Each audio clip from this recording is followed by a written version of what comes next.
오늘 하나님께서 우리에게 주신 말씀은 에베소서 3장의 말씀입니다.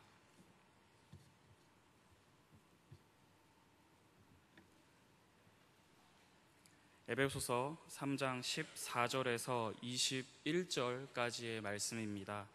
제가 가진 성경으로 신약 성경 312페이지에 있습니다.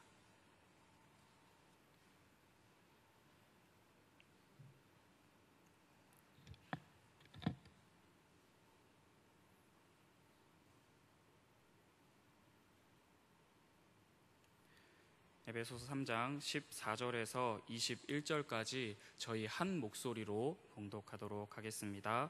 이러므로 내가 하늘과 땅에 있는 각 족속에게 이름을 주신 아버지 앞에 무릎을 꿇고 비노니 그는 영광이 풍성함을 따라 그의 성령으로 말미암아 너희 속사람을 능력으로 강건하게 하시오며 믿음으로 말미암아 그리스도께서 너희 마음에 계시게 하옵시고 너희가 사랑 가운데서 뿌리가 박히고 터가 굳어져 능히 모든 성도와 함께 지식에 넘치는 그리스도의 사랑을 알고 그 너비와 길이와 높이와 깊이가 어떠함을 깨달아 하나님의 모든 충만하신 것으로 너희에게 충만하게 하시길 우리 가운데서 역사하시는 능력대로 우리가 구하거나 생각하는 모든 것에 더 넘치도록 능히 하실 이에게 교회 안에서와 그리스도 예수 안에서 영광이 대대로 영원 무궁하기를 원하노라. 아멘. 오늘 비가 왔습니다. 좀 찌뿌둥하지 않으십니까? 우리 오늘 함께 시작하면서 좀 스트레칭을 한번 해봤으면 좋겠습니다. 옆 사람 치지 마시고요. 우리 양팔을 한번 옆으로 쫙 벌려볼까요? 쫙 벌리고 위로 쫙 올려보겠습니다. 끙 할 때까지 한번 쭉 올려주시고 감사합니다. 끙 내려주시고요. 이번에 목을 하늘 위로 한번 쭉 올려보겠습니다. 그리고 이번엔 내려보겠습니다. 쭉. 시원하십니까? 우리가 육체 건강은 참 많이 노력합니다. 그런데 그 무엇보다 그 이상으로 우리 영혼의 건강함을 위하여 더욱 예수 그리스도와 동행하기를 꿈꾸며 나아가는 저와 여러분이 되기를 소망합니다. 제가 부모님과 함께 생활할 때에 이 무릎 꿇는 남자 한 명이 저희 집에 있었습니다. 저희 아버지께서 저희 어머니께 거의 매일 무릎을 꿇었습니다. 어떻게 꿇었냐면요, 이렇게 해서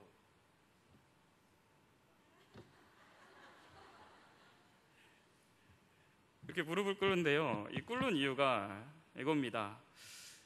이 무릎을 딱 꿇으면 이 어머니가 딱 그 앞에 딱 당당하게 서셔서 포마드를 발라서 머리를 만져주시기 시작합니다. 그런데 이게 정말 오래됐습니다. 제가 어릴 때부터 봐왔고 최근에 같이 살 때까지도 계속해서 아버지는 항상 머리를 말리면 자동으로 여보 하면 무릎을 딱 꿇으셨고 엄마는 딱 당당하게 서서 싹싹싹 이렇게 머리를 만져주십니다. 키 차이가 많이 나기 때문에 이게 딱 적당하다라고 이렇게 하시면서 그렇게 하시더라고요. 그 시간이 되면 아버지는 나는 무릎 꿇는 남자, 나는 무릎 꿇는 남편 이러면서 웃으시면서 무릎을 꿇고 기다리십니다. 참 어릴 때부터 봐온 이 모습인데 이것이 어쩌면 가정의 평화를 유지하는 한 가지 방법이 아니었을까 이런 생각을 하면서 이렇게 가만히 지켜보았습니다. 이 무릎을 꿇다라는 것은 허리를 굽히는 것 이상으로 낮아짐을 말합니다.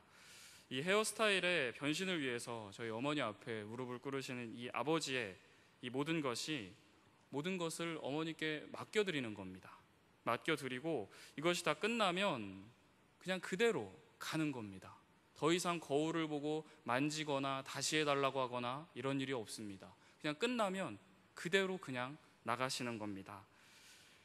누가 해도 그것보다는 더 잘할 수 없다라는 믿음 가운데 있기 때문에 이런 생활 패턴이 완성되게 된 것입니다.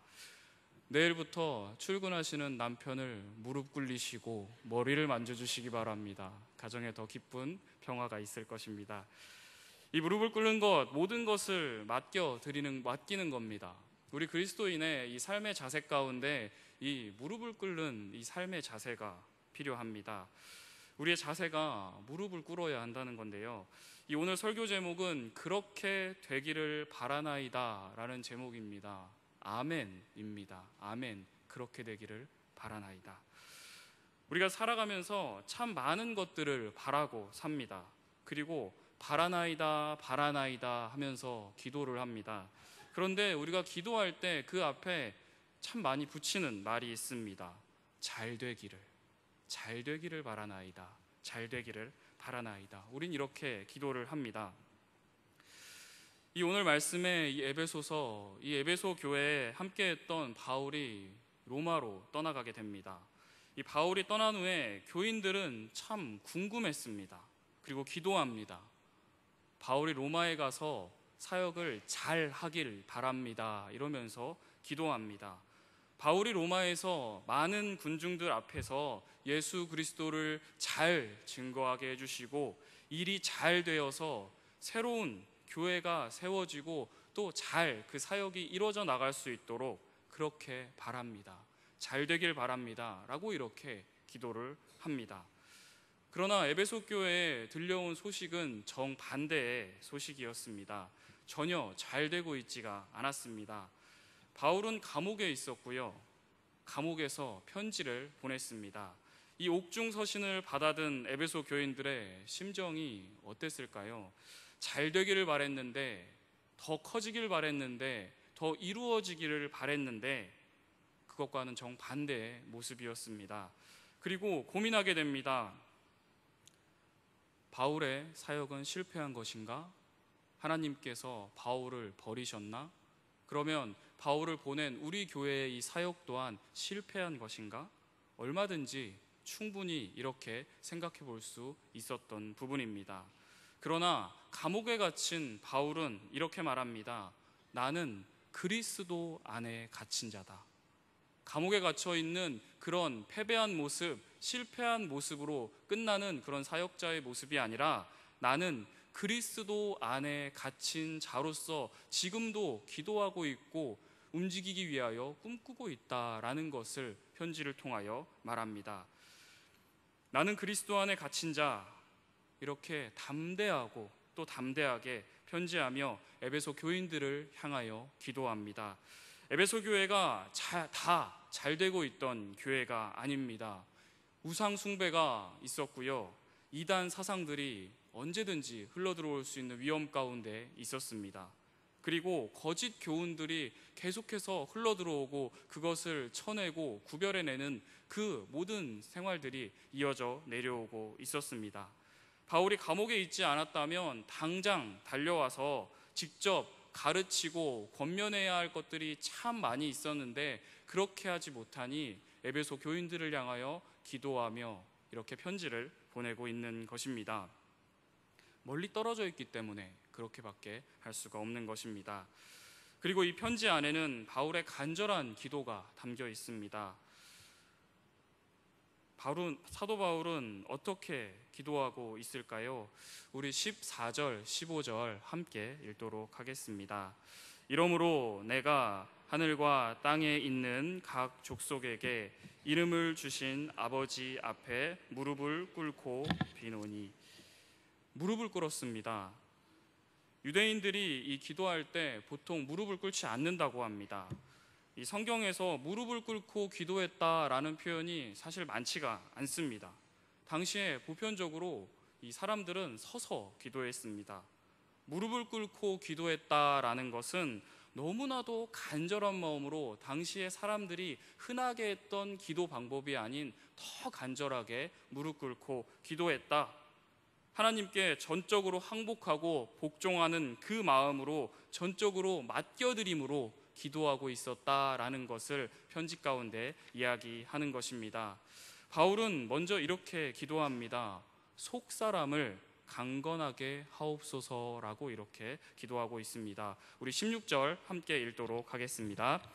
그의 능력의 풍성함을 따라 그의 성령으로 말미암아 너희 속사람을 능력으로 강건하게 하시오며. 이 속사람은 사람의 마음을 의미합니다. 사람의 영혼을 의미합니다. 속사람이 있다면 겉사람도 있겠죠. 이 겉사람은 겉모습, 겉사람은 바꿀 수 있습니다. 또 많은 이들이 했던 지금까지 다른 방식들을 따라가면서 그 모습을 바꿔갈 수 있는 부분들이 있습니다. 이 고3 여학생들의 대화를 가만히 듣고 있으면요, 재밌는 게 참 많이 있습니다. 나는 20살이 되는 순간 내 얼굴 어디에 칼을 댈 것이다. 나는 어디에 주사를 꽂고 보톡스를 맞을 것이다. 막 이러면서 이런 저런 것들을 이야기하는 그런 것들을 보게 됩니다. 겉모습을 바꾸는 것은 어쩌면 쉬운 일입니다. 옷이 날개다라는 말도 있지 않습니까? 그것처럼 어떠한 옷을 바꾸고 헤어스타일을 바꾸고 화장을 바꾸고 뭔가 시술을 받고 이런 것들만으로도 사람의 겉모습은 얼마든지 바뀔 수가 있다는 것입니다. 더 확장된 의미로 이 겉모습은 외모뿐 아니라 사람의 그 이성적인 것, 현실적인 것, 재정, 신분 이런 것들에 이 시선을 두는 것을 의미합니다. 지극히 인간적인 모습을 의미하는 것입니다. 그런데 이 사도 바울의 기도는 겉사람이 강건하게 되어지기를이 아니라 속사람의 강건하여지기를 구하고 있다는 것입니다. 에베소 성도 여러분, 여러분의 영혼, 속사람이 무덤 이기고 부활하신 예수 그리스도의 능력으로 말미암아 강건하여지기를 원합니다. 이렇게 기도하고 있는 것입니다. 듣는 우리도 말하는 저도 바로 아멘이 나올 만큼 언제나 우리가 붙잡아야 하는 이 기도, 바울이 에베소 교인들을 향하여 하고 있는 것을 우리는 보게 됩니다. 고린도후서 4장 16절에 보면 그러므로 우리가 낙심하지 아니하노니 우리의 겉사람은 낡아지나 우리의 속사람은 날로 새로워지느니라. 요한복음 3장 3절 예수께서 대답하여 이르시되 진실로 진실로 내게 이르노니 사람이 거듭나지 아니하면 하나님 나라를 볼 수 없느니라. 이 말씀들을 볼 때 겉모습은 낡아져야 하고 우리의 안에 있는 모습들은 더욱더 새로워져야 함을 보게 됩니다. 새로워지는 방법, 거듭나는 방법, 14절의 말씀 그대로 그의 성령으로 말미암아, 즉 성령 충만, 성령의 충만함으로 우리의 속 사람이 강건하게 될 수 있다는 것입니다. 이 방법밖에 없습니다. 그 어떠한 방법으로도 우리가 겉모습은 어떻게 볼 수 있지만 우리의 속사람, 이 안에 내면의 영혼의 모습까지 바꾸는 것은 성령 충만 말고는 없다는 것입니다. 이 약속에 성령으로 인치심을 받았으니 이렇게 시작하는 말씀이 있는데요, 이 인치심이 도장을 찍는다는 겁니다. 우리 각 사람에게 도장을 찍으시고 성령께서는 떠나시지 않습니다. 성령 충만한 사람은 어떠한 상황 가운데에서도 막 흔들리지 않습니다. 흔들리지 않는 사람, 언제 어디서나 어떠한 상황 가운데에서도 하나님을 찾으며 신뢰하며 기도하는 사람, 그 사람이 성령 충만한 사람이고 이 속사람이 강건한 사람이라 하겠습니다. 사도 바울은 에베소의 교인들이 이 성령 충만함 가운데 속사람을 성령님의 그 능력으로 인해서 강건하여지는 그 삶을 살게 해주십사, 이렇게 기도하고 있는 것입니다. 이 교인들이 마음을 사실 굉장히 단단히 먹어야 했습니다. 이 담대함으로 예수 그리스도에 대한 그 믿음을 가지고 있어야 했고 그 안에서 선포할 수 있어야 했습니다. 이단 사상과 거짓 교훈을 구별하는 것은 물론이고요, 그 유대인들 안에서도 손가락질을 견뎌야 했습니다. 많은 유대인들이 유대의 돌연변이들이다 라고 하면서 교회를 손가락질했고 너희가 이단이다 라고 하면서 손가락질하고 욕을 했습니다.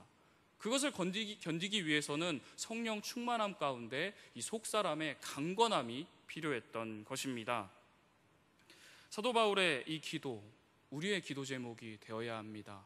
성령 충만을 구하며 그 가운데 나의 속사람이 강건하게 하여 주시옵소서, 이렇게 구하며 나아가는 저와 여러분이 되길 소망합니다. 이 바울의 두 번째 기도는 이렇습니다. 그리스도께서 너희 안에 거하시길 기도합니다. 17절 전반부인데요, 우리 함께 17절 함께 읽어보겠습니다. 믿음으로 말미암아 그리스도께서 너희 마음에 계시게 하옵시고. 여기까지요. 속사람의 강건함, 우리의 신앙이, 우리의 영혼이 더 단단하게 구축되면요, 그리스도께서 거하실 수 있는 그 영적인 공간이 우리 안에 이제 생기게 될 수 있도록 기도하자라는 것입니다. 이 성령의 충만함 가운데 강건하여지고, 그 강건함 가운데 우리 안에 예수 그리스도가 거하실 수 있도록 하는 그 믿음, 그것을 구하자라는 것입니다. 우리의 삶을 얼마만큼 내어드리고, 내 안에 있는 나를 얼만큼 내려놓고 예수 그리스도께 나의 공간을 열어드리느냐, 그 모든 것을 예수께 내어드리자라는 것입니다. 제가 갔던 수련회 중에 기억에 남는 한 코너가 있었습니다. 이 불이 꺼져 있는 이 빈 방에 이제 방 가운데 의자를 놓습니다. 그리고 거기에 이제 의자 위에 초가 하나가 밝혀져 있습니다.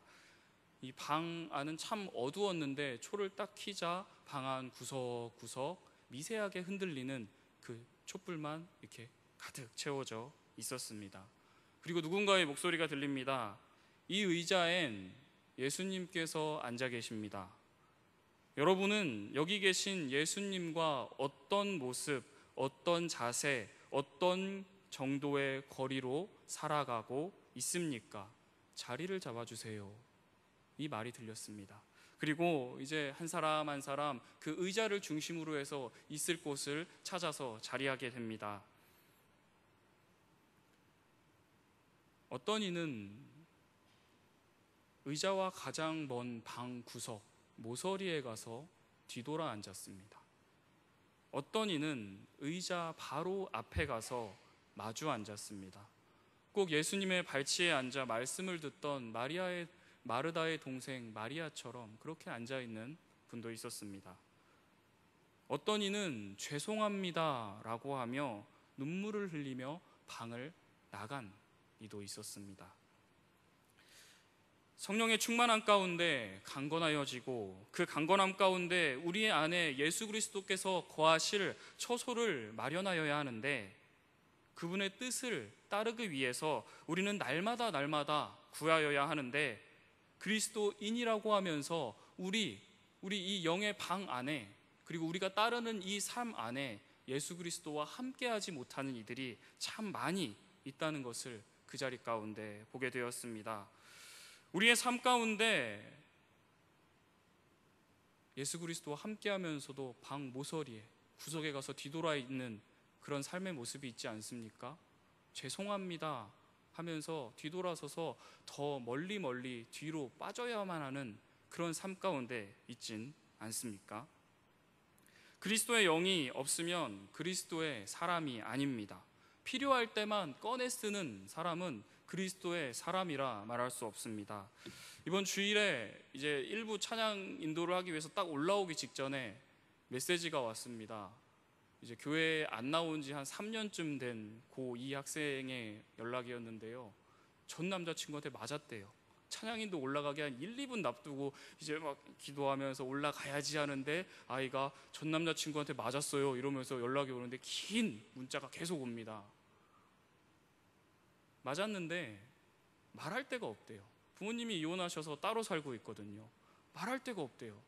그래서 친구 부모님이 오시고 뭐 경찰에 신고를 하고 뭐 이렇게 하고 이렇게 하는데 엄마 없어서 너무나 서럽습니다 이러면서, 이럴 때 진짜 서럽네요 이러면서 막 연락이 옵니다. 그리고 나서 제가 또 여러 번 전화를 했는데 다 받지 않습니다. 우리 삶 가운데 내가 힘들 때, 내가 어려울 때는 하나님을 찾습니다.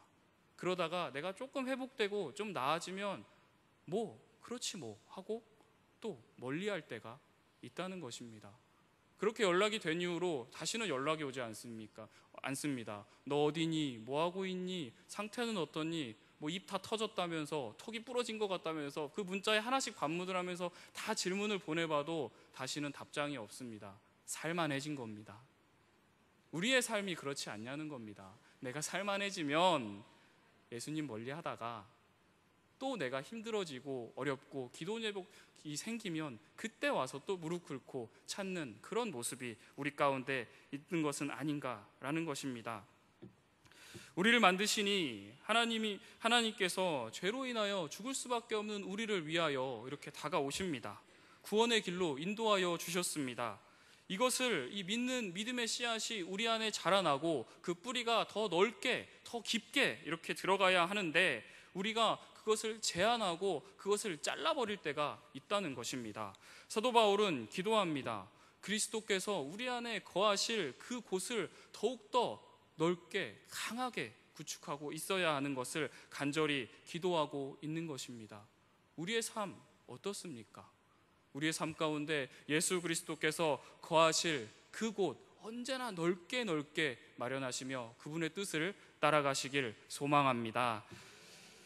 이 바울의 세 번째 기도는 이렇습니다. 사랑의 크기를 알게 하소서입니다. 우리 18절 19절 함께 읽겠습니다. 능히 모든 성도와 함께 지식에 넘치는 그리스도의 사랑을 알고 그 너비와 길이와 높이와 깊이가 어떠함을 깨달아 하나님의 모든 충만하신 것으로 너희에게 충만하게 하시기를 구하노라. 아멘. 이 성경에는 어느 정도 크기를 가늠할 수 있는 규빗, 장대, 뼘 등 이런 단위들이 등장을 합니다. 덕분에 우리는 이 성경에 있는 어떠한 물체에 대해서 이 건물에 대해서 이 크기가 이 정도는 되는구나 라는 것을 이제 생각을 해볼 수가 있습니다. 축구장보다 더 긴 방주, 300평 정도 되는 성막, 키가 2m 90 정도 되는 골리앗, 이렇게 우리는 그 크기를 가늠을 해볼 수가 있습니다.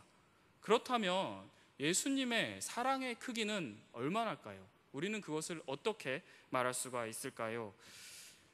우리가 아이들에게 이런 질문을 할 때가 있습니다. 엄마 사랑해? 아빠 사랑해? 얼만큼 사랑해? 라고 이렇게 말을 합니다. 그러면 애는 아까 우리가 처음 했던 것처럼 막 팔을 뻗어가지고 막 이만큼 하면서 막 표현을 막 합니다. 그때 이런 분 보셨습니까? 줄자를 가져다가 그래? 네가 몇 센치나 사랑하는지 내가 한번 체크해 볼까? 오늘은 이만큼이네? 내일은 얼만큼일까? 이렇게 하는 부모님 보신 적이 있습니까? 아무도 없습니다. 이 아이가 하는 최고의 최선의 표현으로 쫙 뻗어서 하고 있구나. 그래, 나를 사랑하는구나 라는 것을 우리는 알고 있습니다. 그리고 너무나 그게 고마운 겁니다. 참 슬픈 것은 반대로 자녀들은 이 센치를 잽니다. 몇만 원을 줬는지 센치를 재고 나에게 뭘 해줬는지 몇 가지를 해줬는지 이렇게 센치를 재기도 합니다. 그런데 오늘 말씀 가운데 보면 이 그 너비와 길이와 높이와 길이가 어떠한지를 우리가 깨달아야 한다. 예수 그리스도의 그 사랑의 만큼을 정도를 깨달아야 한다. 이렇게 이제 편지하고 있는데요. 이 너비는 온 세상에 이 그리스도의 사랑의 범위를 말합니다.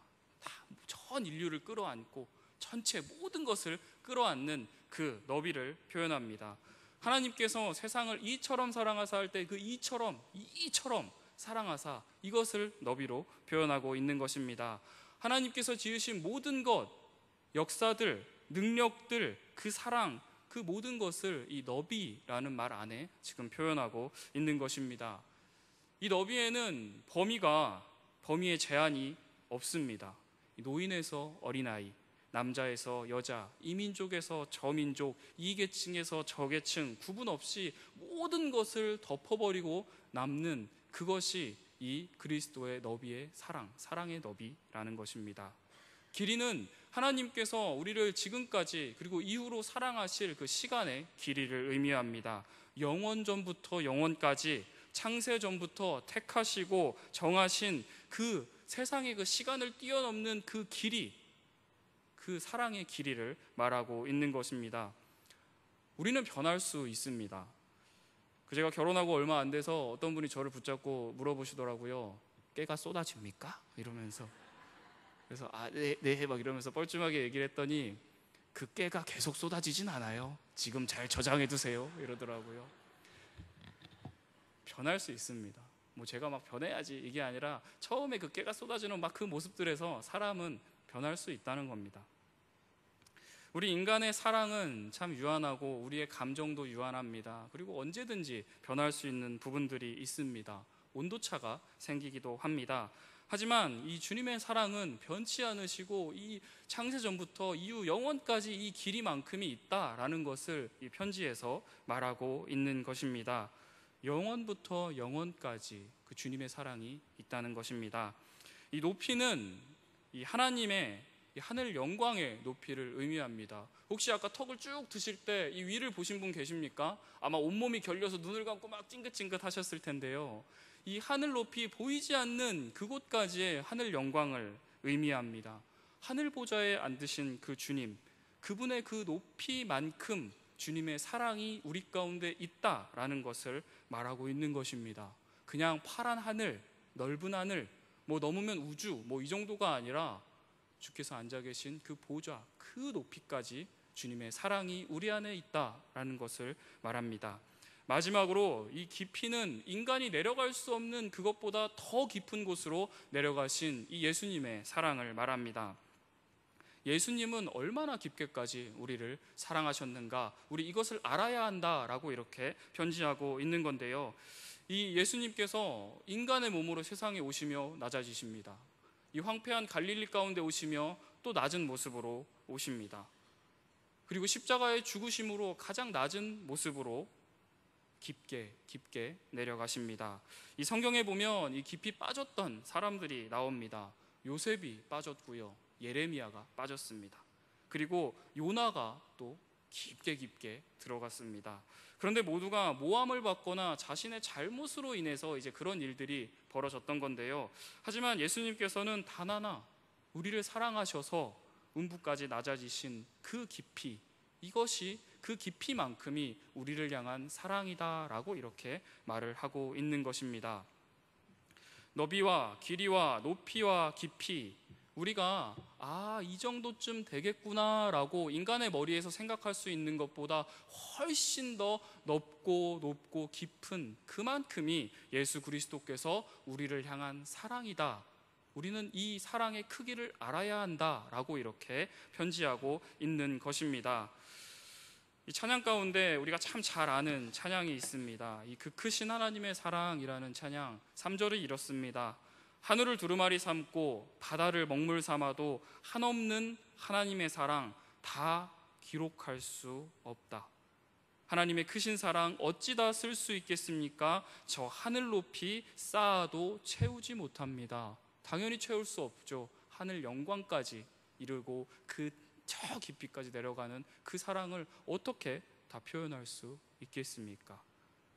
하나님의 그 크신 사랑은 측량할 수 없고 영원히 변치 않습니다. 성도님들 찬양합시다. 성도여 찬양합시다. 이것이 이 찬양의 가사입니다. 하나님 크신 사랑 측량할 수 없습니다. 영원히 변치 않는 사랑, 성도여 예배합시다.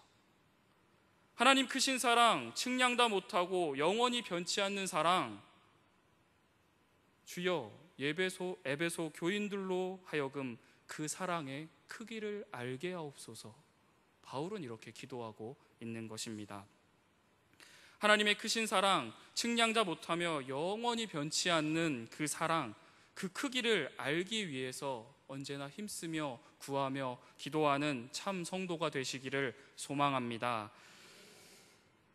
오늘 이 사도 바울의 기도를 통하여서 속사람을 강건하게 하옵소서, 예수 그리스도께서 우리 안에 거하게 하옵소서, 그 예수 그리스도의 사랑의 크기를 알게 하옵소서. 사도 바울은 간절하게 기도합니다. 많은 사람들이 서서 기도할 때 무릎을 꿇고 간절하게 모든 것을 내어드리며 그렇게 기도합니다. 이 성령 충만함 가운데 속사람이 강건하여지고 그 강건함 가운데 예수 그리스도가 거하실 수 있도록 하여 주시고 그 예수 그리스도와 동행함 가운데 그 사랑의 크기를 알며 더 예배하고 찬양하길 원하는 그 간절한 마음이 오늘 이 에베소서 3장에 들어있는 것입니다. 오늘 말씀을 통해서 사도 바울은 이 기도할 수밖에 없는 상황 가운데 무릎을 꿇고 기도하고 있습니다.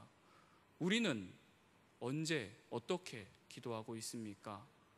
성령 충만함을 위하여 기도하시기 바랍니다. 성령 충만함 가운데 더욱더 강건하여지기를 구하시길 바랍니다. 그 강건함 가운데 내 안에 예수 그리스도께서 언제나 거하시며 말씀하시고 그 말씀 따라가는 내가 되길 원합니다 라고 그렇게 구하시기를 바랍니다. 그 함께하는 삶 가운데 예수 그리스도의 사랑의 크기를 조금이라도 더 알아가며 그분의 뜻에 맞추어 따라서 나아가는 저와 여러분이 되길 소망합니다. 우리의 삶에 이 역사하시고 우리가 바라는 것보다 더 많은 것을 부어주시는 분이 예수 그리스도이십니다. 주님이시기 때문에 바울은 기도하고 있는 것입니다. 내가 생각하는 것, 나의 이성, 내가 아는 단위 이만큼 정도가 아니라 더 많은 것을 부어주시고 더 많은 것을 이루어주시고 넘치도록 해주시는 분, 그분께 우리 찬양하고 기도하며 영광 올려드려야 합니다 라는 이 고백으로 오늘 이 기도가 마무리됩니다. 그러면서 마지막으로 아멘으로 기도가 마쳐집니다. 그렇게 되기를 바라나이다. 그 힘들고 어렵고 손가락질 당하고 욕먹을 수 있고 돌연변이라는 소리까지 들어가는 에베소 교인 여러분, 여러분의 힘든 상황 가운데 있을지라도 우리의 믿음 이렇게 지켜갈 때 이것보다 더 많은 것을 부어주실 주님께 우리 영광 올려드립시다. 힘들지만 견뎌내고 뛰어넘읍시다. 주님 바라봅시다 라고 이렇게 기도하고 있는 것입니다. 사랑하는 성도 여러분, 주님의 뜻을 구하며 내가 생각하는 것보다, 내가 제안하는 것보다 더 많은 것을 부어주시고 이끌어주시는 주님께 구하며 나아가시길 바랍니다. 그렇게 되길 바라나이다. 그 믿음이 우리의 이 삶 가운데 필요합니다. 내가 기도하는 것보다 더 많은 것으로 부어주실 주님, 내가 그렇게 될 줄로 믿습니다. 우리 아멘 아멘 하며 나아가는 이 삶 가운데 예수 그리스도께서 더 많은 풍성한 은혜를 부어주실 줄로 믿습니다. 우리 이 시간에 함께